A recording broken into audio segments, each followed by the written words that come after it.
Hey, it's Lee, and I'm here with another frozen food review, and this one is a Stouffer's branded one. I typically do like Stouffer's stuff. This is their meat lasagna.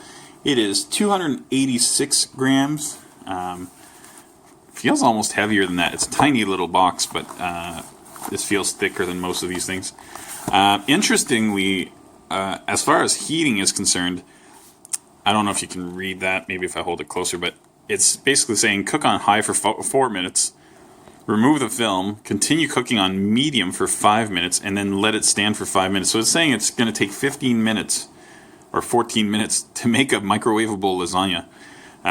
That seems nuts to me. Not exactly what I'd hoped, but whatever, it's what it says. I bought this thing, might as well try it. So these are a little bit more expensive. Most of the pastas I'm showing, things like Michelina's or the no-name versions of them, are usually $1 or less. Very rarely more than $1.50. This is, I think, $3, maybe even $4. So a little bit more money, a little bit more product as well. And Stouffer's quality has been pretty good so far. So we'll give it a try. All right, next time you see this, I will have cooked it and tasted it. All right, I am here with this Stouffer's meat lasagna. I've had a few bites, and I think I'm ready to give a little bit of a review. The sauce is weirdly meaty. I'm surprised. I was expecting it to have... A lot of these things have like a lack of whatever they say they have. So this says meat lasagna, and I kind of expected it to be tomato lasagna with a little bit of meat. But this has plenty of meat. And I don't know. The sauce is fine. It's not...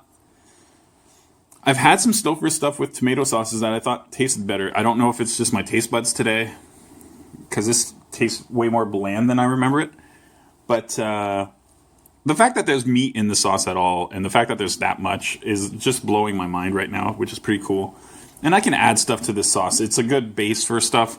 So I can add a couple chili peppers, and I can add more Parmesan to this. There was cheese on top of this thing. I tried it. Yeah, there's not much. It's not very cheesy, we'll say. So flavor-wise, it's processed cheese, I think. I didn't taste anything special out of it.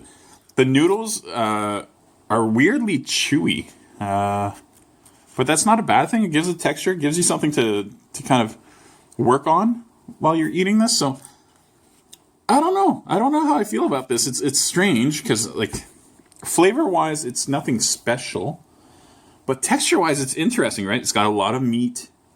It's got a decent amount of sauce. The noodles are chewy, but not in a gross way. I like it. So yeah, it's really not bad. This is pricier than a lot of the other kind of pastas we go for. I've tried on here. But I think it's worth a little bit more. Maybe not what it costs. I think this cost me almost $4. But I might have just shopped from an expensive place. Where do I fall on this? As far as lasagnas go, for something microwavable, I think I'm going to have to give this a 7. It's really not that bad. I really wish some of these companies managed to put more spice, but it's hard to blame them because I make some sauces at home, homemade stuff, and they taste so good when they're fresh. And then I toss them in the freezer, they come out and they have half the flavor they used to have. So the fact that they get any flavor out of these things is always kind of impressive. But yeah, 7 out of 10, I think. Yeah, I'm going to stick with that. All right, thanks for watching.